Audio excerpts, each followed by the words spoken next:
En Bruselas, la presidenta de la Comisión de la Unión Europea, Ursula von der Leyen, recomendaba abrir conversaciones formales para la adhesión de Ucrania, pero no solamente de Ucrania, también de Moldavia, de Bosnia, de Herzegovina, al bloque europeo. Y Kiev había presentado su solicitud, quiero decir, su pedido, tras la invasión rusa iniciada en febrero del año 2022. ¿Qué dijo al respecto Ursula von der Leyen? Dijo que hoy es un día histórico. Destacó las reformas de Ucrania para combatir la corrupción, uno de los 7 puntos en los que Bruselas pidió, recordemos, avances concretos antes de iniciar siquiera la primera ronda de conversaciones.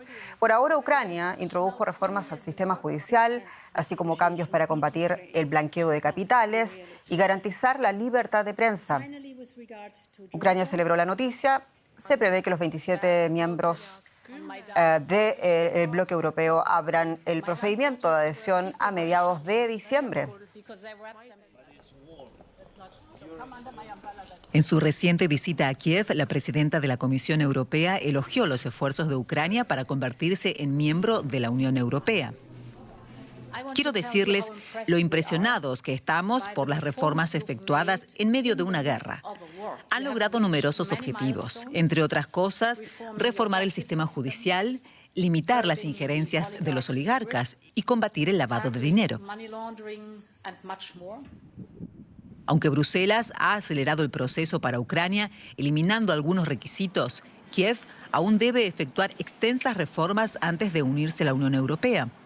No será tarea fácil, pero las recompensas serían grandes. Ser un Estado miembro otorgaría a Ucrania sumas sustanciales, grandes subsidios para la agricultura y fondos para infraestructura. Ucrania es uno de los principales productores agrícolas del mundo. En la Unión Europea ocuparía el primer lugar, desplazando a Francia, y recibiría la mayor parte de los generosos subsidios agrícolas europeos. Un estudio interno del Consejo Europeo filtrado a la prensa simuló lo que la adhesión de Ucrania significaría para el presupuesto del bloque. Bajo las condiciones actuales, solo Kiev tendría derecho a casi 30.000 millones de euros anuales. Y ese dinero deberá proceder de algún lugar. Actualmente los mayores contribuyentes al presupuesto de la Unión Europea son Estados miembros como Alemania, Francia e Italia, que deberían contribuir más al presupuesto europeo, mientras los Estados miembros más pobres recibirían menos dinero para sus regiones desfavorecidas. Para que los agricultores ucranianos reciban subsidios, los europeos verían recortadas sus subvenciones en un 20%. Teniendo en cuenta la impopularidad de ese paso, algunos Estados miembros piden reformas antes de que la Unión Europea abra las puertas a nuevos miembros. Debemos tener la posibilidad de obtener nuestros propios fondos, por ejemplo, recaudando dinero de grandes empresas, personas adineradas o especulaciones financieras, en lugar de depender solo de que Estados miembros como Alemania, Austria o los Países Bajos hagan contribuciones a la Unión Europea. Además del problema de los fondos, la entrada de Ucrania en la Unión Europea también cambiaría el equilibrio de poder en el bloque. En virtud de su número de habitantes, Ucrania sería el 5.º Estado, lo que le otorgaría una influencia considerable en la toma de decisiones. Además, Ucrania, Polonia y otros miembros del Este desplazarían el centro de poder de Occidente a Oriente. Y la periodista María García Sornosa tiene más detalles, nos ayuda a comprender un poco más esta nueva etapa respecto a Ucrania. María, ¿qué implica concretamente esta noticia para Ucrania y también los otros países balcánicos?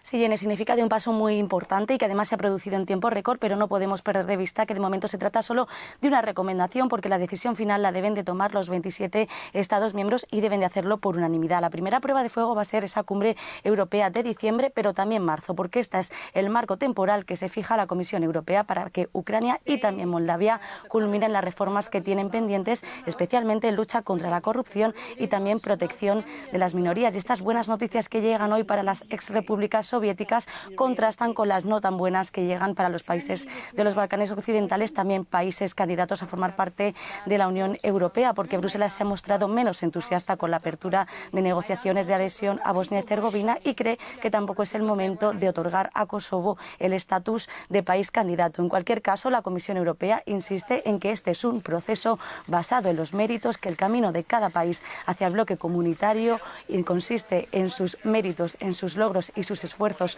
personalizados, y en este sentido se muestra muy optimista con Ucrania, porque dice la Comisión que el país ha acometido ya el 90% de las reformas que se le exigen en tiempo récord y además en un contexto muy complicado como es el contexto de guerra.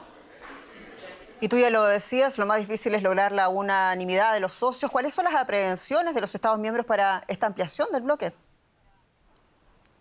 Sí, lo cierto es que durante una década el proceso de ampliación de la Unión Europea ha estado prácticamente muerto, pero la guerra de Ucrania lo ha revitalizado y ha generado una ventana de oportunidad que la Unión Europea quiere aprovechar para agrandar su músculo geopolítico, pero también financiero. Sin embargo, se trata de un proceso muy complicado que dura una media de 10 años y en este caso además es un proceso muy difícil porque no solo implica que estos países candidatos emprendan reformas muy complicadas en términos democráticos o financieros, sino que para el propio bloque comunitario también implica reformas muy importantes a nivel de los tratados y también de adaptar los presupuestos a la nueva absorción de los nuevos países.